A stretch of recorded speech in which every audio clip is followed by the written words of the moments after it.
Allah berfirman dalam surah Al-Anbiya ayat 46. A'udzu billahi minasyaitonir rajim. Ini yang beliau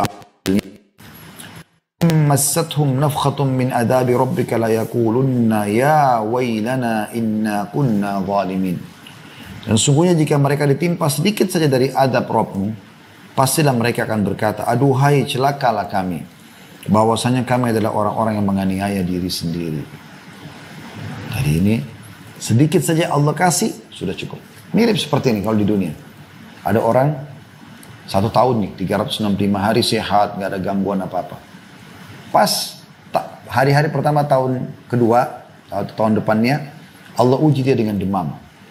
Sepekan misalnya, atau meriang, atau sakit kepala, atau sakit gigi, atau keselio. Bagaimana kira-kira perasaan dia? Itu sudah gak nyaman. Padahal itu baru sedikit Allah kasih. Baru keselio saja, baru sakit gigi saja, baru sakit kepala saja. Baru jatuh kebentur saja. Bagaimana teman-teman kalau orang diberikan siksaan di kuburan yang kata Nabi SAW, kalau orang kafir maka Allah utus kepadanya malaikat yang tidak punya pendengaran dan penglihatan yang membawa sebuah besi yang kalau seluruh jin dan manusia bersatu untuk membalikkan besi itu mereka tidak akan sanggup, yang akan dipukulkan kepada si mayit ini, ya. Kemudian hancur lebur dia dan pukulan tersebut didengarkan oleh seluruh makhluk Allah kecuali jin dan manusia. Riwayat lain, kalau mereka mendengarkan pukulan tersebut mereka akan meninggal seketika, saking dahsyatnya pukulan itu. Nah itu bukan cuma sekali, diutuhkan lagi, dipukul lagi, hancur, diutuhkan lagi, dipukul lagi, sampai hari kebangkitan. Kalau Anda 1000 tahun dalam kuburan, bukankah sekarang ada orang yang sampai 1000 tahun di kuburan, ada yang sudah 2000 tahun, sekian tahun meninggal dunia. Bagaimana mereka? Terus siksanya luar biasa.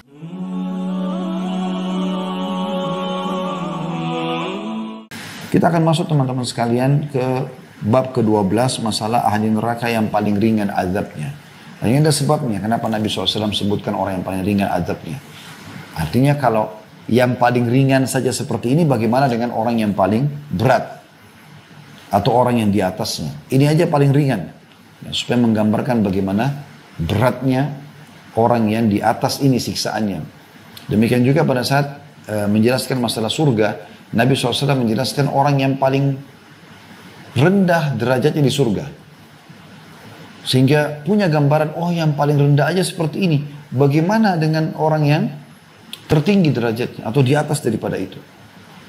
Jadi ini salah satu metode yang digunakan oleh Nabi SAW. Kita akan coba masuk apa yang disebutkan dalil-dalil oleh penulis dalam bab ke-12 masalah ahli neraka yang paling ringan siksaannya. Semoga Allah selamatkan kita dan memaafkan kesalahan-kesalahan kita yang lalu, insya Allah, dan menjadikan kita jadi penghuni surga bukan penghuni neraka.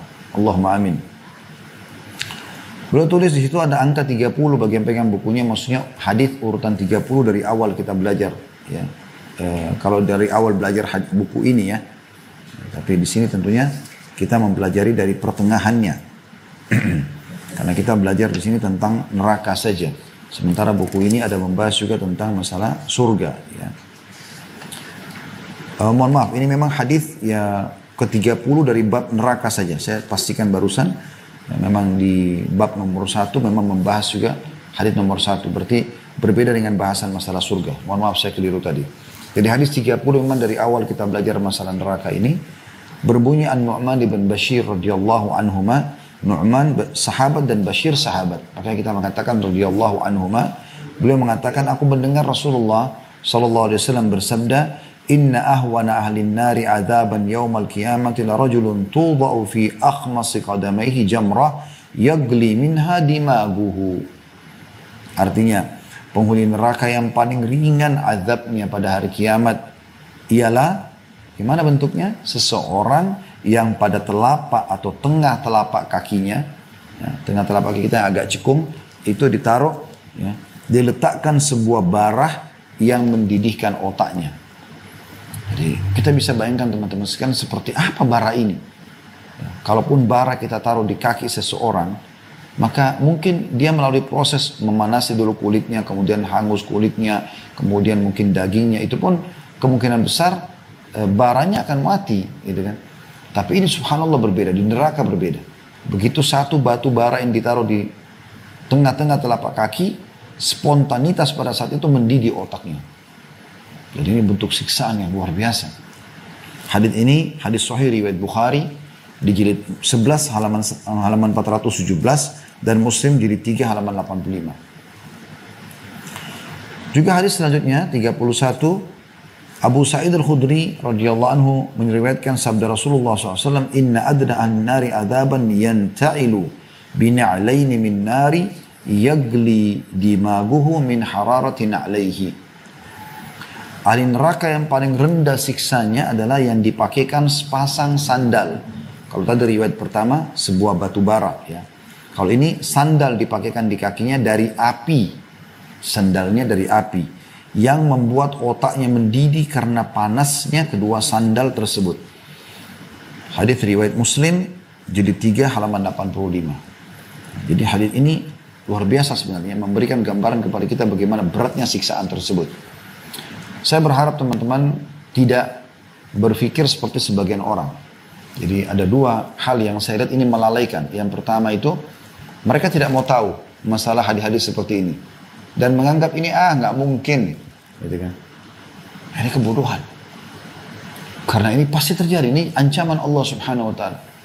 Sebagaimana kita bisa hidup di muka bumi ini, kita ada di muka bumi ini, kita bisa bernafas, mata kita bisa melihat, kita bisa merasakan nikmat dan kita bisa merasakan gangguan atau sakit atau siksaan di dunia ini. Maka begitu juga di akhirat. Ini satu paket, gak bisa dilepaskan. Hidup dan mati satu paket, laki-laki dan perempuan, anak-anak sama orang dewasa, atau masa muda sama masa tua, sakit dan sehat, kenyang dan lapar, ya. Kemudian surga dan neraka, ini semua satu paket, nggak bisa dilepaskan satu sama yang lain. Makanya Nabi SAW mengingatkan para sahabat dan memberikan keyakinan pada mereka ini pasti terjadi. Beliau pernah menepuk paha beliau atau paha seorang sahabat di depan lalu mengatakan, demi Allah akan terjadi sebagaimana kau duduk di sini. Artinya apa yang aku sampaikan ini bisa terjadi. Bukan bisa terjadi, memang pasti terjadi. Ada orang yang lalai sama sekali. Ini jangan sampai kita termasuk dalam masalah ini. Tidak pernah mau tahu, bahkan tidak percaya. Yang kedua adalah tahu tapi masa bodoh. Ini masih lebih ringan dari yang pertama, tapi juga ini melalaikan. Dia dengar misalnya, ya sudahlah. Oh iya, ternyata siksaan neraka paling rendah itu adalah orang dikasih sendal dari api neraka. Sudah. Bahkan dia masih seringkali terjerumus dalam perbuatan-perbuatan yang dia tahu ujungnya bisa ke neraka sebenarnya. Karena dia anggap remeh. Ibaratnya seperti orang begini. Orang lagi naik motor, kemudian dia balap-balapan. Dia tahu sebenarnya kalau dia jatuh dia bisa luka, dia bisa patah. Tapi tetap aja dilakukan sama dia. Ini kan aneh gitu. Dia tahu di depan ada lubang atau ada jurang. Kemudian dia coba kaki saya jatuh nggak sih? Terus kemudian kalau saya sudah jatuh baru nyesel. Ini nggak benar. Dosa dan pelanggaran itu untuk dipelajari dan dijauhi, bukan untuk dicoba. Amal soleh dipelajari untuk dikerjakan. Beda dengan dosa. Dosa cukup kita tahu lalu kita tinggalkan. Karena ancamannya sangat berat teman-teman sekalian. Untuk apa kita tunggu nanti kita dipenjara baru kita mau ngakui sebuah kesalahan? Untuk apa kita nanti digebukin baru kita mau ngakui sebuah kesalahan? Kenapa harus kita lakukan? Kenapa nggak menjadi orang baik saja? Kenapa nggak pada saat kerja di perusahaan atau jadi pemimpin perusahaan menjadi orang baik sekaligus? Udah jadi berprestasi. Kenapa harus ada neko-nekonya? Kenapa menjadi mahasiswa atau mahasiswi di kampus? Kenapa tidak menjadi mahasiswa yang baik saja, yang berakhlak, yang prestasi? Kenapa harus ada neko-nekonya? Harus ada sesuatu yang salah? Nggak apa-apa, nggak remeh. Nanti kalau sudah kena hukuman, kena surat peringatan, atau dipecat, atau misalnya dikeluarkan dari kampus, baru dia mau sadar. Ini keliru. Saya pernah temuin seorang teman dari Afrika. Waktu itu tahun 1998, saya pas tamat, atau kami pas tamat dari kampus Madinah. Saya lagi ngurus-ngurus waktu itu ijazah, kemudian tiket untuk pulang ke Indonesia, dan segala macam urusan di kampus yang kami butuhkan. Saya kemudian dipanggil oleh seorang teman dari Afrika, saya kenal dia. Dia pun harusnya tamat bersama kami di tahun keempat itu. Di tahun keempat kuliah gitu kan. Dia panggil saya pikir dia mau salaman, saya salaman. Terus dia kayak agak sedih. Terus kemudian dia membahasakan ke saya gitu. Dia bilang, Khalid bisa tolong saya gak? Saya bilang, baik silakan. Kalau saya mampu saya akan bantu. Kebetulan saya ada kenal relasi teman-teman di kantor situ, mungkin saya bisa bantu bicarakan. Tapi saya tidak sangka teman-teman, ternyata dia bahasakan, dia bilang, saya dikeluarkan dari kampus. Jadi walaupun dia sudah tingkat 4 kuliah, tingkat terakhir, dia sudah bawa ijazah pulang menjadi dai, dia nggak dikasih ijazah dan dia dikeluarkan dengan cara tidak hormat. Saya sempat kaget, saya bilang memang. Dia bilang, saya kedapatan di kamar saya ada CD dulu, zaman dulu masih CD ya, itu film-film porno. Terus saya bilang, la haula wa la quwata illa billah. Artinya, kamu belajar agama, terus kenapa kok kamu sampai bawa itu ke dalam kampus gitu kan? Sampai akhirnya Allah SWT itu pasti sudah lama terjadi, bahkan mungkin dia menyebarkan kerusakan itu kepada orang lain sehingga Allah permalukan dia. Harusnya dia pulang mulia menjadi seorang dai, membawa ilmu, membawa iman, menjadi contoh bagi masyarakat. Ini malah dia ketahuan seperti itu dan dalam kampus lagi. Artinya kalau ada orang berbuat dosa di luar asrama, di luar kampus, itu pun tidak boleh sebenarnya. Tapi mungkin dia masih tutupin antara dia sama dirinya, antara dia sama Allah SWT, mungkin dia mungkin. Tapi ini datang membawa, lalu dia taruh di situ sehingga bisa sampai ketahuan. Mungkin bukan mustahil dia kembangkan dengan mengajak teman-temannya, karena Allah Subhanahu Wa Taala itu umumnya tidak langsung menghukum orang di awal pelanggarannya. Anda lihat kalau ada pencuri misalnya, pada saat dia mencuri awal, Allah SWT mungkin tidak langsung hukum dia dengan cara ketangkap, dipotong tangannya. Tapi mungkin dia pada saat itu ketahuan, ada rasa khawatir dia. Tapi setan lebih, maksudnya hanya dia mengulangi lagi karena dianggap, oh awal kan saya cuma kelihatan tapi tidak ketangkap. Dia ulangi lagi. Dan dia ulangi maka Allah buat dia ketangkap tapi mungkin bisa lolos. Tapi karena dia ulangi lagi maka Allah buat dia digebuki oleh masyarakat atau dihukum secara pemerintah setempat. Sebenarnya peringatan Allah itu sudah datang sebelum-sebelumnya. Makanya teman-teman rasa takut pada saat mau berbuat dosa, rasa khawatir ketahuan, atau misalnya rasa penyesalan setelah melakukan pun, supaya kita kembali kepada Allah SWT. Dan jangan terus-menerus dalam perbuatan yang sama gitu ya. Karena siksaan-siksaan seperti ini teman-teman, saya tidak luangkan waktu di sini ya, meninggalkan keluarga saya duduk untuk ngisi materi. Mungkin teman-teman kameramen pun menyiapkan ini meluangkan waktu sebagai jam kerja. Mungkin teman-teman juga di Japnas lagi sibuk pada bisnisnya masing-masing. Mungkin ada lagi di jalan, mungkin ada lagi di kantor. Mungkin teman-teman yang ikut di masjid juga lagi pada waktu-waktu ini, waktu-waktu orang lagi pulang kantor, lagi bekerja, lagi mau bersih-bersih. Tapi kita bisa luangkan waktu untuk belajar. Ini semua teman-teman bukan hanya untuk berdongeng di sini. Hanya untuk sekedar, oh ini testimoni, tes doyok, enak gak sih ikut pengajian ini? Atau seremoni meramaikan. Bukan itu teman-teman. Tidak usah lihat saya menyampaikan, tapi apa yang disampaikan.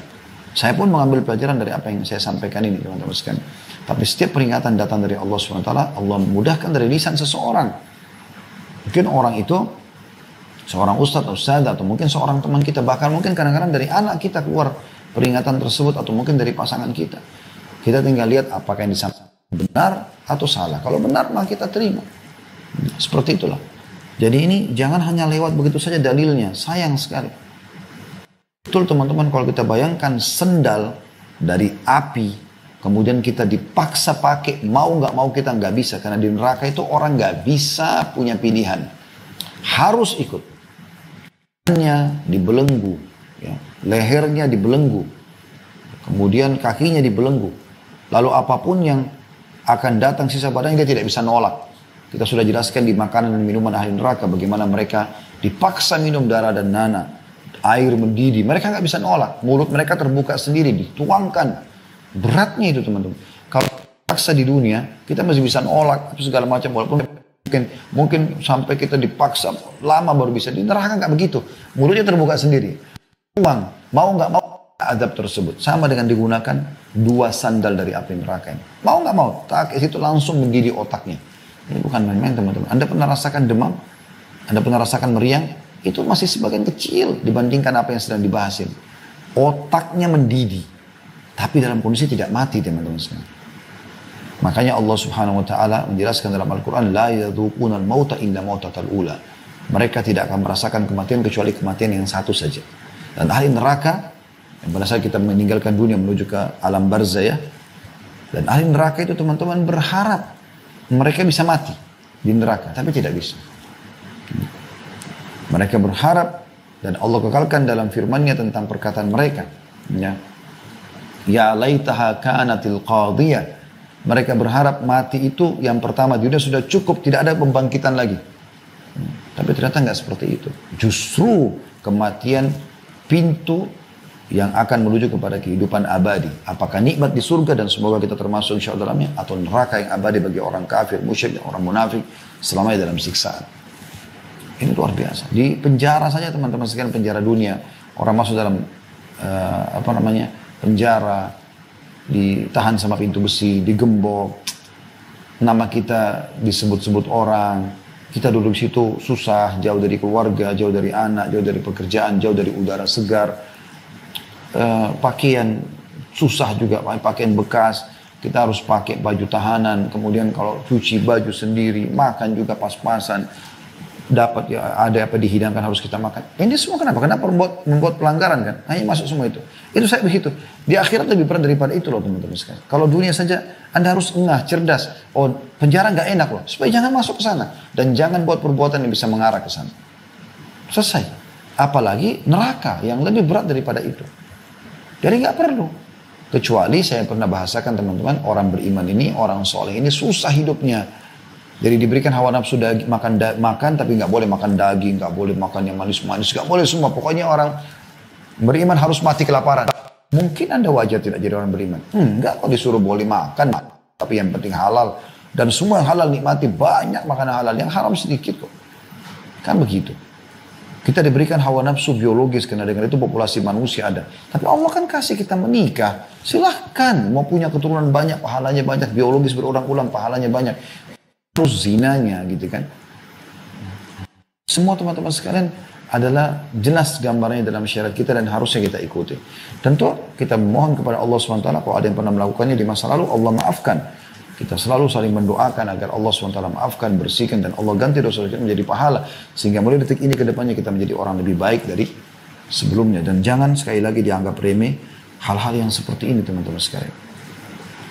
Hadis nomor 32 dari awal kita belajar di bab neraka ini.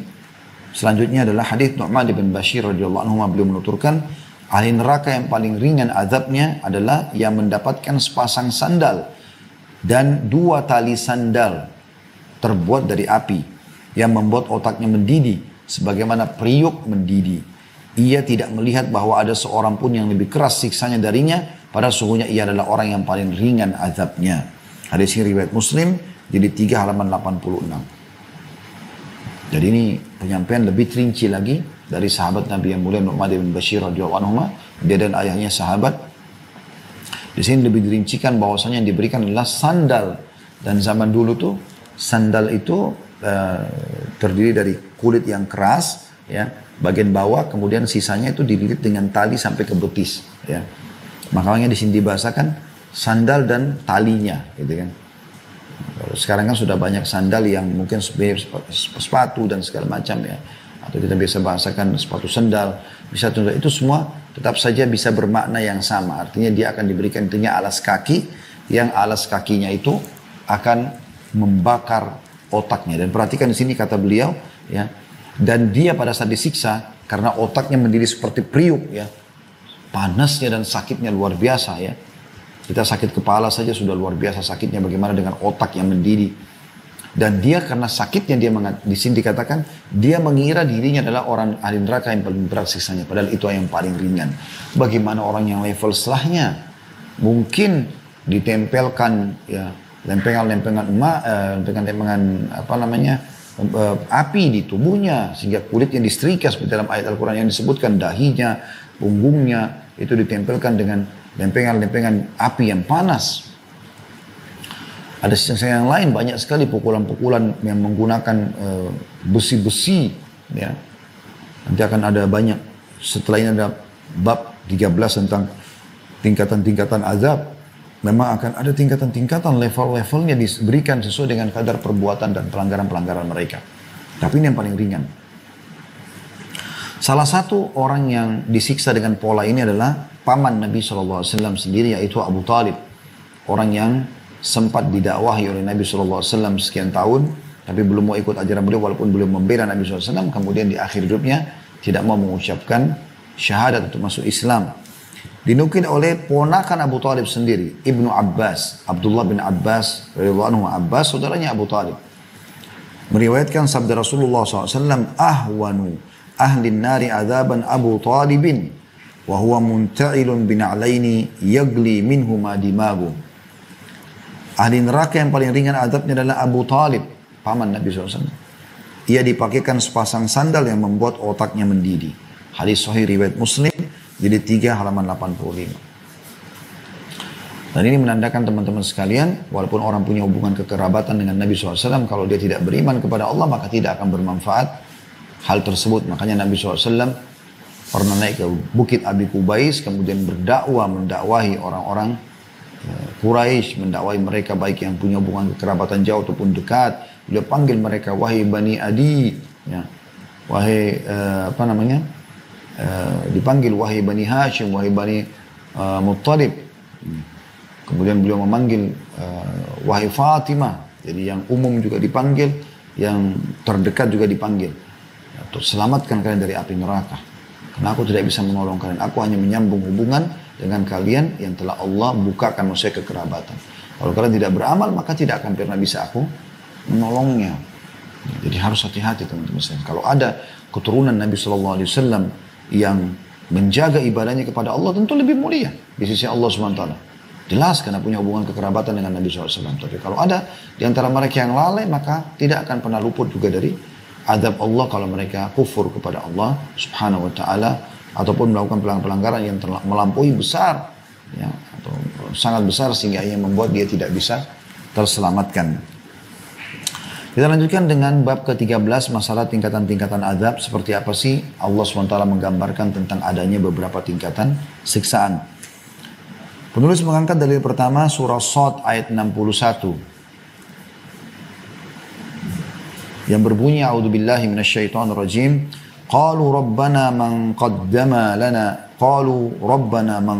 lana hadza fajidhu adzaban dhifan finnar. Mereka berkata lagi, ya Rabb kami, barang siapa yang menjerumuskan kami ke dalam azab ini, maka tambahkanlah azab kepadanya dengan berlipat ganda di dalam neraka. Ya. Jadi di sini bagaimana Allah Subhanahu wa Ta'ala menggambarkan akan ada orang-orang yang masuk neraka, kemudian mereka merasa ada dulu yang menyebabkan mereka sesat, yang mengajak mereka ke diskotik, ke bar, ke pelanggaran-pelanggaran agama, transaksi ribawi, manipulasi data, segala macam, menggibah, memfitnah orang lain.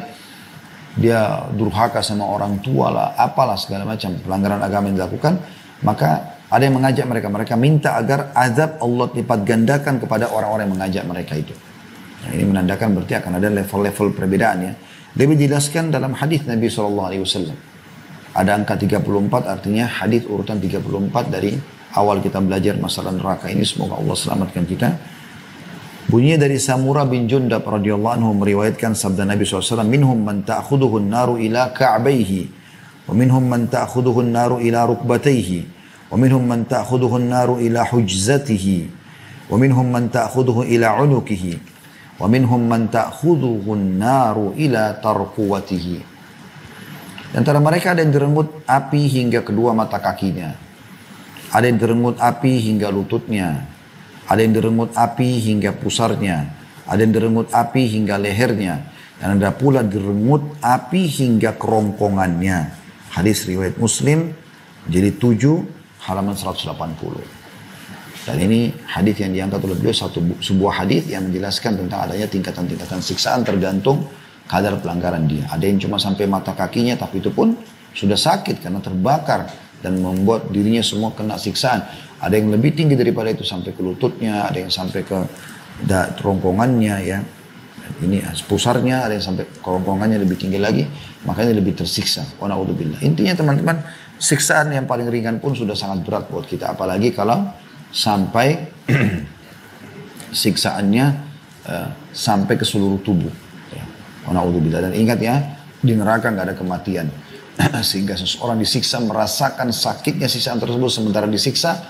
Dan setelah itu Allah utuhkan lagi. Proses pengutuhan ini pun ada siksaannya. Jadi nggak ada berarti, oh dia hangus nih. Kemudian Allah utuhkan lagi berarti dia sempat istirahat sejenak. Nggak ada istirahatnya. Pengembalian pengutuhan kulit pun, daging pun yang sudah hangus, itu juga tetap melalui proses sakitnya proses tersebut. Kemudian pasal ke-14 masalah bagaimana dahsyatnya neraka. Ini semua masih berhubungan satu sama yang lain ya. Seperti apa sih dahsyatnya neraka itu? Sehingga kita harus lebih hati-hati dengan dia. Ya. Yang betul-betul berlindung dari api neraka. Judulnya ke pasal atau bab ke-14 ini, sekali celupan di neraka melupakan segala kenikmatan dunia. Semua yang pernah Anda rasakan di dunia, makanan enak, minuman enak, pakaian, biologis, apalah semua kenikmatan udara yang sejuk, semuanya itu, walaupun sudah puluhan tahun Anda rasakan, akan hilang hanya dengan sekali celupan di neraka lalu dikeluarkan.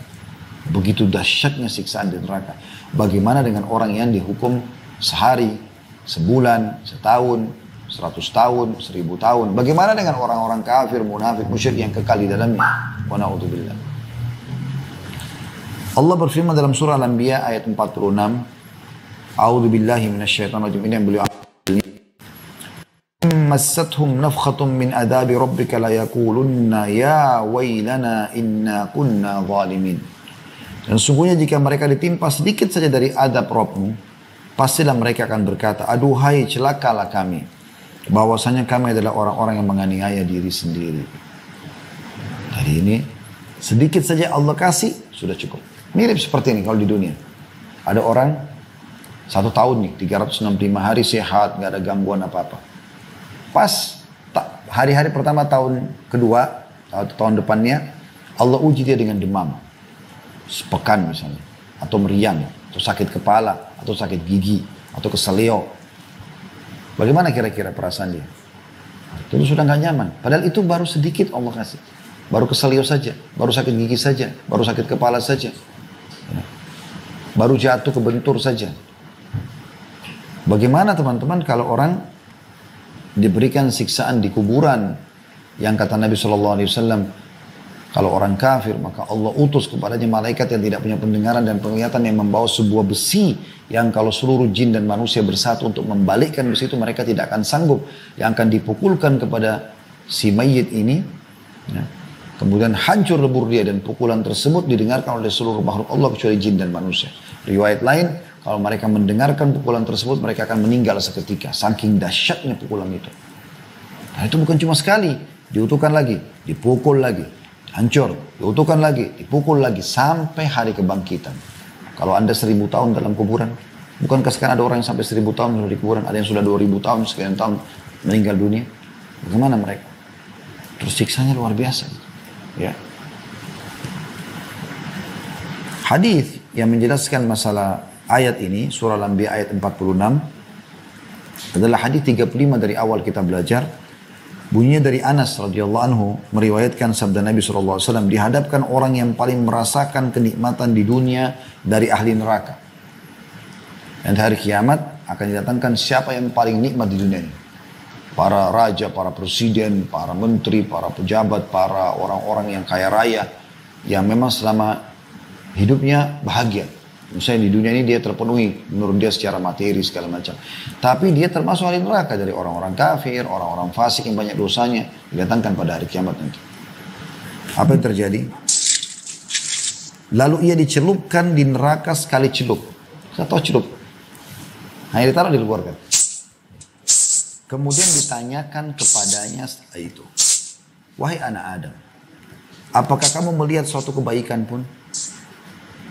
Pas dia keluar, merasakan panasnya neraka lalu dikeluarkan secelup saja, apa aku pernah lihat kebaikan selama ini? Apakah telah berlalu di hadapan suatu kenikmatan? Pernah kau rasa nikmat selama ini? Pernah kau rasa enaknya minum, makan, pakai baju baru biologis, segala macam udara segar? Ia menjawab, tidak demi Allah wahai Rabb. Hilang semua kenikmatan yang pernah dia rasakan itu hanya dengan satu celupan di neraka. Bayangkan teman-teman bagaimana dahsyatnya neraka itu. Ini bukan main-main, ini bukan sesuatu yang biasa, ini luar biasa. Harus kita hati-hati. Lalu dihadapkan orang yang paling menderita di dunia dari ahli surga. Ia dicelupkan sekali celupan di surga. Dan ditanyakan padanya, apakah kamu melihat suatu penderitaan pun? Datangkan orang yang paling miskin di dunia, yang paling susah hidupnya, Jadi mungkin di dunia pun pakai sendal pun tidak punya mungkin. Pakaian pun cuma satu di badan, sekian puluh tahun dia hidup begitu. Makan cuma bekas punya orang atau kelaparan, gitu kan. Didatangkan pada hari kiamat dia, orang yang paling susah, tapi ahli surga. Ahli surga. Ya. Ahli surga, karena dia ibadah kepada Allah walaupun dia susah hidupnya di dunia. Lalu dicelupkan satu celupan di surga. Dikeluarkan kembali. Lalu ditanya kepadanya, apa kau pernah melihat suatu penderitaan selama ini? Apakah pernah lewat di hadapanmu suatu penderitaan pun? Apa jawaban dia? Ia menjawab, tidak demi Allah wahai Rabb. Tidak pernah lewat di hadapanku suatu penderitaan pun. Dan aku tidak pernah melihat suatu kesusahan pun. Hadis sahih riwayat Muslim, jadi 17 halaman 149. Anda bayangkan, nikmatnya surga yang luar biasa. Sampai-sampai orang yang paling menderita puluhan tahun di dunia pun miskin dicelupkan, kemudian dikeluarkan. Hilang semua penderitaan dunianya itu. Bagaimana dengan dia khalidina fiha. Kekal di dalamnya surga itu. Semoga Allah jadikan kita penghuninya. Ini teman-teman faktanya di lapangan banyak sekali. Ya. Saya berapa kali menyaksikan pada saat lagi pergi pengajian sebelum pandemi. Kalau naik motor atau naik mobil, azan kami mampir di masjid sholat. Berapa orang yang sholat? Dan umumnya subhanallah orang yang sholat itu orang susah. Penjual bakso, penjual gorengan, orang-orang pegawai-pegawai buruh kasar, lagi mampir sholat. Masya Allah. Hidupnya pas-pasan, susah dulunya, tapi luar biasa. Mereka tetap menjaga hubungan dengan Allah SWT. Yang naik mobil Alphard, yang Ferrari, yang mobil Mercy, lewat azan kayak tidak dengar, lewat saja. Bagaimana tidak nyata depan mata kita hadis ini? Artinya mereka semua yang nanti itu di dunia mereka menderita, susah, kadang-kadang mereka habis sholat, nggak tahu mau makan di mana, nggak tahu mau kerja di mana lagi. Saya berapa kali temukan orang begitu sampai ketemu ngobrol, Pak, saya cuma butuh uang transport, saya mau pulang ke kampung saya mau cari kerja di Jakarta, nggak ketemu. Saya pernah temuin juga orang mau silaturahim keluarganya, anaknya cari anaknya atau cari saudaranya, nggak ketemu juga. Ada orang yang mau hidup susah, mau ngontrak susah, mau makan susah, mereka susah di dunia. Tapi subhanallah jaga hubungan dengan Allah SWT. Orang-orang seperti ini seperti dijanjikan dalam hadis. Mereka akan dicelupkan pada hari kiamat di surga lalu dikeluarkan, ditanya, pernah kau menderita selama ini? Langsung jawabannya tidak demi Allah. Pakai sumpah sama Allah karena memang hilang semuanya. Dan orang-orang yang selama ini selalu nikmat di dunia, pakai kendaraan mewah, segala macam, tapi tidak pernah ingat Allah. Tentu kalau dia orang kalau ingat Allah luar biasa itu.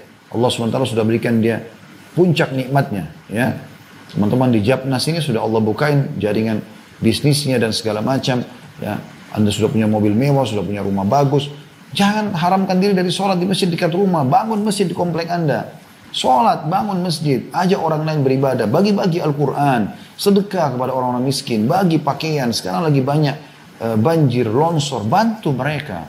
Bantu kesempatan emas, cari pahala, gunakan untuk akhirat Anda gitu.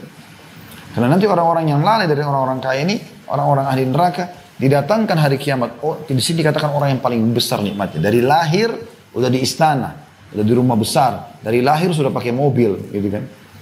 Ada orang lahir mungkin masih miskin orang tua, nanti dia jadi kaya. Ada orang enggak, dari lahir dia sudah kaya. Sini orang yang terbesar nikmatnya di dunia. Jalan di atas karpet, anak-anak raja, anak-anak orang-orang yang terkenal, orang kaya. Perusahaan orang tuanya banyak, warisan banyak. Makan apa saja langsung tinggal minta. Semuanya dia tahu nama-nama kota, desa-desa di dunia ini karena pernah didatangin. Semua jenis pesawat pernah dinaikin. Semua fasilitas pernah dicoba. Semua pakainya bermerek. Tapi ahli neraka. Dicelupkan satu neraka, satu cobaan neraka dikeluarin. Pernah kau rasakan nikmat sesuatu? Dia jawab, tidak demi Allah. Hilang semua itu hanya dengan satu cobaan. Bagaimana dengan dia ditaruh disiksa dan setiap siksaannya sakit lalu diutuhkan terus, apalagi kalau kafir, munafik dan musyrik, khalidina fiha, kekal selama. Orang muslim yang saja suatul mukminin, ya, orang mukmin yang masih punya dosa yang masih dibersihkan dulu di neraka itu sudah tersiksa, apalagi orang-orang yang kafir yang abadi. Ya, maka teman-teman yang masih punya keluarga yang non muslim, dakwahi mereka, doakan mereka supaya mereka sebelum meninggal sempat syahadat, lolos. Ya, kita tutup teman-teman. Setelah ini insya Allah kita buka pertanyaan tentang bab ke-15 ya, yaitu tangisan dan jeritan ahli neraka. Jadi mereka ini juga menangis teman-teman sekalian. Mereka menjerit, ya, mereka kesakitan. Dan karena di buku kita ini tidak disebutkan, tidak ditulis ayat Al-Qur'annya, kita akan coba buka di surah Fatir ayat 36 sampai 37.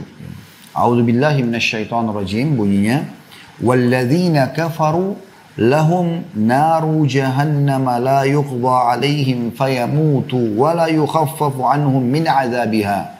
Kadzalika najzi kulla kafur. Tolong teman-teman buka aplikasi Al-Qur'annya, ikutin, tadabburi ayat ini. Perhatikan apa firman Allah turun dari 1400 tahun yang lalu.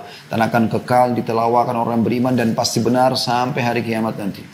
Allah berfirman surah Fatir, surah nomor 35 ayat 36. Terjemahannya, dan orang-orang kafir, bagi mereka neraka jahanam, mereka tidak dibinasakan sehingga mereka mati dan tidak pula diringankan dari mereka azabnya.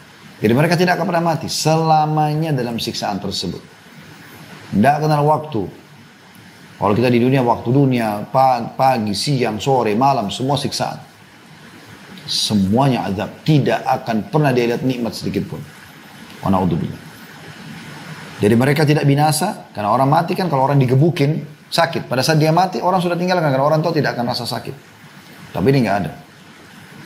Dan tidak akan pernah diringankan dari mereka azabnya, walaupun sesaat aja enggak. Sedetik aja enggak, siksa terus. Demikianlah kami membalas setiap orang yang sangat kafir. Sampai padanya ayat-ayat Al-Quran, didakwai tentang Islam, malah ikut-ikutan menyerang Islam, membenci kaum muslimin. La hawla wa la quwata illa billah. Perhatikan ayat 37-nya apa yang Allah katakan. Mereka menyesal, mereka akan nangis-nangis. Dan tangisan ini bukan tangisan biasa teman-teman. Anda pernah lihat orang yang nangis terisak-isak? Sehingga mereka itu kayak orang yang, kayak kita sendiri prihatin lihat dia. Ini lebih dahsyat daripada itu. Anda akan saksikan di neraka atau di gambarannya sih. Mudah-mudahan kita tidak menyaksikan itu ya. Jadi di sana tuh sampai keluar darah pengganti daripada air mata mereka. Perhatikan.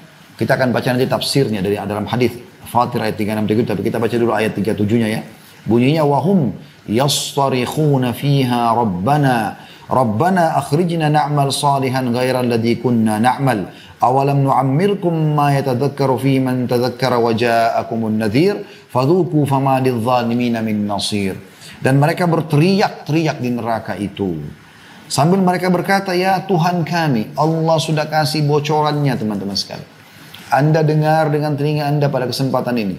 Anda bisa renungi dengan hati Anda dan hati-hati. Allah sudah sampaikan, jangan lihat saya menyampaikan. Tapi bagaimana Allah sampaikan kepada Anda dengan hikmahnya dan takdirnya pada sore ini kepada Anda. Perhatikan. Dan mereka berteriak, jangan menjadi mereka ini. Di dalam neraka itu sambil mereka mengatakan, ya Tuhan kami, keluarkanlah kami. Niscaya kami akan mengerjakan amal saleh berlainan dengan yang telah kami kerjakan. Mereka berharap kembali ke dunia, bukan lagi kembali ke restoran favoritnya, ke negara yang dia senang untuk safar ke sana, kumpul sama pasangannya kah, makan sama anak-anak kah, baju baru kah, enggak ada. Meeting bisnis kah, proyek yang sekian miliar, enggak ada. Berharap kembali ke dunia, zikir, doa, baca Quran, sedekah, bakti sama orang tua, sholat malam, sholat 5 waktu, tutup aurat, mencari rezeki halal. Itu yang mereka harapkan, kerja amal saleh. Keluarkan kami dari neraka ini ya Rabb. Kami hanya mau itu saja. Kami mau beramal saleh. Yang kami tinggalkan dulu. Dan apakah kata Allah, kami tidak memanjangkan umurmu? Bukankah kami sudah memanjangkan umur, kasih kau umur 50 tahun, 60 tahun? Dalam masa yang cukup untuk berfikir bagi orang yang mau berfikir. Satu hari kita punya 24 jam. Teman-teman kalau pas lagi gak ada kegiatan di rumah.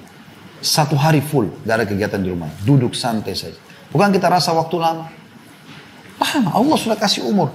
Detik-detik itu bisa kita gunakan beribadah, bisa kita gunakan bertobat dari kesalahan kita, bisa kita tutupin apa yang telah lalu kita lakukan. Itu hikmah Allah SWT luar biasa. Taubat, kata Nabi SAW, at-taubat tujubu ma qablah. Taubat bisa menghapus semua kesalahan yang lalu.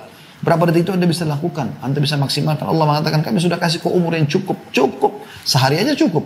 Apalagi sampai tahunan, apalagi sampai puluhan tahun, apalagi orang diberikan sampai ratusan tahun. Kata Allah, bukankah kami telah memanjangkan umurmu dalam masa yang cukup untuk berfikir bagi orang yang mau berfikir?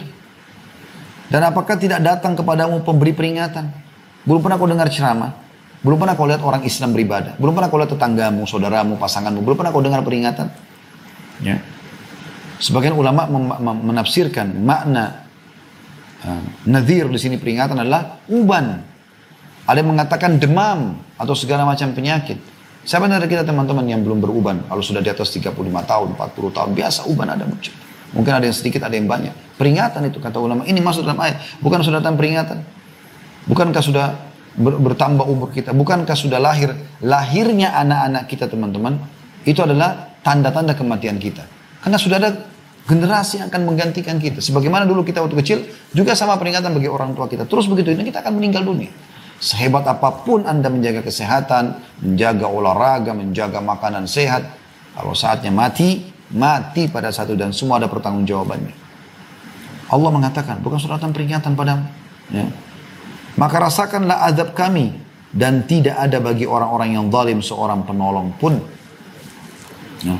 Saksi bahasan kita, yastarikhuna fiha. Artinya mereka teriak-teriak di neraka itu. Baik, kita dengarkan teman-teman penyampaian yang lain. Ya. Yang Allah sebutkan dalam surah Hud 106. Ini juga sama, tidak ditulis ayatnya. Kita bisa lihat dalam Al-Quran di aplikasi kita masing-masing. Surah nomor 11 ya. Ayat 106. Yang bunyinya a'udzubillahi minasyaitonirrajim. Fa'ammal ladzina syaqu fafin nari lahum fiha zafirun wa syahiqa. Adapun orang-orang yang celaka, orang kafir, orang yang suka berbuat maksiat tidak taubat, maka tempatnya di dalam neraka. Di dalamnya mereka mengeluarkan dan menarik nafas dengan merintih. Ya, bagaimana Anda kalau bernafas merintih? Kadang sakit. Jadi tarik sakit, keluarkan sakit. Luar biasa. Semoga Allah selamatkan kita. Wa na'udzubillah. Ya. Bahkan di sini, perhatikan Allah katakan, saya sambung dengan ayat 107-nya, lihat. Khalidina fiha, madamatis samawatu wal ardu illa ma sya'a rabbuk, inna rabbaka fa'alun lima yurid. Mereka kekal di dalamnya. Kalau kafir, musyrik, munafik, pasti kekal. Selama ada langit dan bumi. Kecuali jika Tuhanmu menghendaki yang lain. Kalau Allah mau selamatkan, maksudnya di sini adalah orang-orang beriman. Orang-orang yang beriman tapi masih punya dosa, Allah keluarkan. Sesungguhnya Tuhanmu maha pelaksana terhadap apa yang dia kehendaki. Perhatikan sebaliknya. 108-nya Allah gambarkan bagi orang yang patuh, orang yang saleh, orang yang salihah. Ibadah. Nikmati yang halal. Apa kata Allah? Wa ammal ladina su'idu. Fafil jannati khalidina fiha ma damatis samawati wal ardu illa ma sya'a rabbuk ata'an ghaira majdzul. Adapun orang-orang yang berbahagia, orang beriman, maka tempatnya di dalam surga. Mereka kekal di dalamnya selama ada langit dan bumi, kecuali jika Tuhanmu menghendaki yang lain sebagai karunia yang tiada putus-putusnya. Ya. Kemudian juga selanjutnya dari sini saksi bahasan kita Hud 106 ya. Yang mereka ahli neraka menarik dan menghembuskan nafas mereka sambil merintih karena sakitnya. Kemudian surah Al-Furqan. Ya, ini juga sama, tidak disebutkan ayatnya, tidak ditulis saja, langsung terjemahan saja. Kita buka aplikasi Al-Quran kita. Surah nomor 25, ayat 11 sampai 14. A'udzu billahi minasyaitonir rajim. Kata Allah Subhanahu wa taala, bal kadzabu bis-sa'ah wa a'tadna liman kadzdzaba bis-sa'ati sa'ira. Dan mereka mendustakan, ya. Mereka mendustakan hari kiamat dan kami menyediakan neraka yang menyala-nyala bagi mereka mendustakan hari kiamat itu. Seperti apa neraka yang Allah ancamkan? Ayat 3, ayat 12-nya. Idza ra'athum min makanin ba'idin sami'u laha tagayyuzan wa zafira. Apabila neraka itu melihat mereka dari tempat yang jauh, neraka melihat mereka. Jadi bukan cuma mereka melihat, neraka itu punya kepala, punya mata, punya leher, bisa melihat, bisa berbicara. Nanti akan kita jelaskan di bab-bab setelahnya insyaallah ya. Jika neraka melihat mereka dari jarak jauh, maka mereka mendengar kegeramannya dan suara nyalahnya. Meletup-letup. Neraka itu makhluk Allah yang bergerak. Makanya dikatakan dalam hadis neraka akan ditarik oleh 70.000 malaikat, akan diikat dengan 70.000 rantai, di setiap rantai ada 70.000 malaikat yang menariknya. Jadi 4,9 miliar malaikat menarik neraka itu bergerak. Api yang luar biasa, bukan seperti penjara kita yang cuma 1 hektar, 2 hektar, ini bangunan raksasa yang sangat besar. Lebih dari setengah penduduk bumi sekarang menarik satu bangunan. Bagaimana besarnya itu? Kemudian ayat 13-nya Allah mengatakan wa idza ulqu minha makanan dayyikan muqarranina da'u hunalika thubura. Maka apabila mereka dilemparkan ke dalam tempat yang sempit di neraka itu dengan dibelenggu, ingat tadi belenggu ya, Dan mereka diikat, mereka tidak bisa leluasa buat berbuat apa-apa. Leher, kedua tangan, kedua kaki, lalu mereka di sana mengharapkan kebinasaan. Mereka berharap mati pada saat itu. Karena siksanya yang luar biasa. Lalu ayat 14-nya Allah mengatakan, La tad'ul yawma thuburan wahidan wad'u thuburan kathira. Maka dikatakan pada mereka, jangan kalian berharap suatu kebinasaan. Jangan cuma minta, ya Allah matikan kami. Jangan cuma itu saja. Tapi berharaplah kebinasaan yang banyak. Karena tidak akan datang kepada kalian itu. Saya sambung sedikit dengan ayat 15 dan 16-nya. Supaya kita lihat perbandingannya dengan surga. Apa kata Allah sebaliknya kalau orang patuh? Hanya jadi orang baik teman-teman sekalian. Jadi orang saleh dan salihah saja. Patuh pada Allah, nikmati yang halal. Kul, kata Allah, ayat 15-nya, Kul, adzanika khairun am jannatul khuldi allati u'idal muttaqun, kanat lahum jaza'an wa masira. Katakan, hai Muhammad, kepada mereka, apakah azab yang demikian tadi itu lebih baik? Atau surga yang kekal yang telah dijanjikan kepada orang-orang yang bertakwa? Dia menjadi balasan, maksudnya surga. Surga menjadi balasan dan tempat kembali bagi mereka. Ayat 16-nya, lahum fiha ma yasha'una khalidin kana 'ala rabbika wa'dan mas'ula. Bagi mereka ahli surga itu, di dalam surga apa yang mereka kehendaki, semua yang mereka minta dikasih. Sedangkan mereka kekal di dalamnya. Hal itu adalah janji dari Tuhanmu yang patut dimohonkan kepadanya. Ini luar biasa. Kita dengarkan teman-teman bagaimana hadis-hadis Nabi SAW menjabarkan tentang jeritan-jeritan dan tangisan ahli neraka ini. Hadis nomor 36 dari awal kita belajar, Abdullah bin Amr radhiyallahu anhu menuturkan, ahli neraka memanggil malaikat, tapi mereka tidak memenuhi panggilan mereka selama 40 tahun. Jadi mereka panggil-panggil, wahai penjaga malaikat, ada Malik, ada nama-nama mereka, julukan mereka ya. Mereka panggil, minta tolong supaya dijawab. Ya. Mereka panggil malaikat penjaga neraka selama 40 tahun. Tapi malaikat tidak menjawab mereka. Dan malaikat mengatakan setelah 40 tahun disiksa, sesungguhnya kalian menetap di dalamnya. Percuma, nggak usah aja ngomong kami, kalian akan kekal di sini. Kemudian mereka memanggil Rabb mereka. Lalu mereka kembali memanggil Tuhan Allah Subhanahu Wa Taala. Tuhan yang Maha Pemurah pun akan murka pada mereka karena selama di dunia mereka kafir, sibuk dengan dukun-dukunnya, penyihir, ya, sibuk dengan dosa-dosanya, terus menerus dengan kekafirannya, dengan kemunafikannya, membenci kaum muslimin, terus. Maka mereka panggil Tuhan mereka. Allah gambarkan dalam Al-Quran dalam surah Al-Mu'minun 107. Mereka mengatakan, Rabbana akhrijna minha fa'in udna fa'inna zalimun. Wahai Tuhan kami, keluarkanlah kami darinya, dari api neraka. Dan kembalikan kami ke dunia. Maka jika kami kembali juga pada kekafiran, sesungguhnya kami adalah orang-orang zalim. Kami orang bodoh kalau kami kembali kepada kekafiran. Apa yang terjadi? Kata Nabi SAW, Dia Allah tidak menjawab mereka selama umurnya dunia. Dunia berapa miliar tahun? Kita tidak tahu. Karena Nabi Adam AS termasuk makhluk terakhir yang Allah turunkan di muka bumi. Sebelum kita sudah ada hewan-hewan, sudah ada tumbuh-tumbuhan, sudah ada air, sudah ada semuanya, sudah ada jin. Makanya waktu Nabi Adam diciptakan, iblis sudah ada kan? Sudah ada penghuni bumi ini. Allahu alam sudah berapa miliar tahun mereka hidup sebelumnya. Kita tidak tahu. Tapi Allah tidak menjawab seumur dunia itu. Tadi kalau malaikat cuma 40 tahun, itu pun sudah susahnya luar biasa. Setelah seumur dunia pun baru Allah menjawab. Apa yang Allah jawab? Surah Al-Mu'minun 108 lanjutannya. Qala khsa'u fiha wa la tukallimun. Tinggallah dengan hina di dalamnya dan jangan kamu berbicara dengan aku. La ilaha illallah. Sadar teman-teman, sadar. Jangan ditunda-tunda taubatnya. Kemudian kata Nabi SAW masih berlanjut hadisnya. Kemudian kaum itu berputus asa. Para penghuni neraka putus asa karena sudah tidak bisa lagi. Siapa lagi yang mereka mau panggil? Malaikat tidak mau mohon kepada Allah. Allah pun akhirnya menolak setelah sekian miliar tahun itu. Tidak menjawab mereka.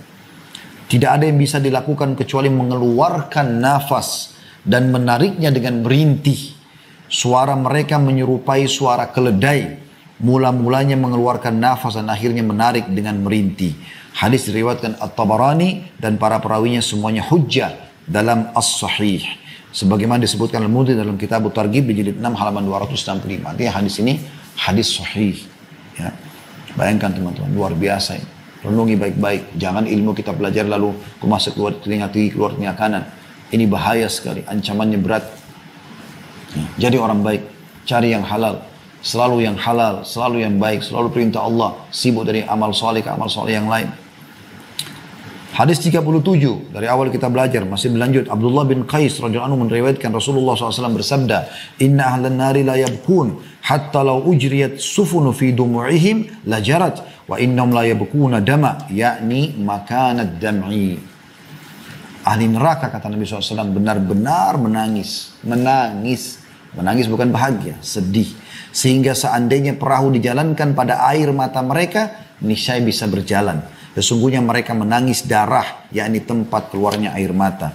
Hadis sahih diriwayatkan Hakim dan disetujui oleh Az-Zahabi dan disahihkan oleh Albani dalam silsilah hadis sahihah nomor 1679.